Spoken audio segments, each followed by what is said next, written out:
Junior ডাক্তারদের আমরণ অনশন কর্মসূচিতে পাশে দাঁড়িয়েছেন সিনিয়র ডাক্তাররাও। সোমবার সকাল থেকে 24 ঘন্টার প্রতীকী অনশনে বসেছেন প্রায় জনদশেক সিনিয়র ডাক্তাররা।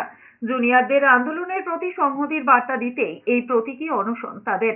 জুনিয়র ডাক্তারদের দাবিগুলি যাতে সরকার পক্ষ গুরুত্ব দিয়ে বিবেচনা করে সেই আর্জি জানিয়েছেন তারা।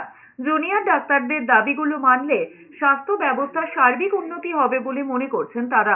বর্তমানে 7 জন জুনিয়র ডাক্তার আমরণ অনশন চালাচ্ছেন ধর্মতলায়।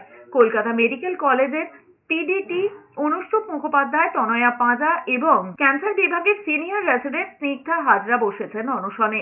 এছাড়াও এসএসকেএম এর পিজিটি অর্ণব মুখোপাধ্যায়, এনআরএস এর পিজিটি পুলস্ত আচার্য, কেপিসি হাসপাতালের প্যাথোলজি বিভাগের 3য় বর্ষের পড়ুয়া সায়ন্তনী ঘোষ হাজরা এবং আরজি করের অ্যানাস্থেসিয়া বিভাগের পিজিটি 3য় বর্ষের পড়ুয়া অনিকেত মাহাতো।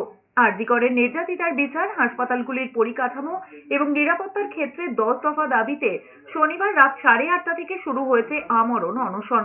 রবিবার ব্যক্তিগতভাবে 12 ঘন্টার প্রতীকী অনশনে সামিল হয়েছিলেন 3 জন সিনিয়র চিকিৎসক।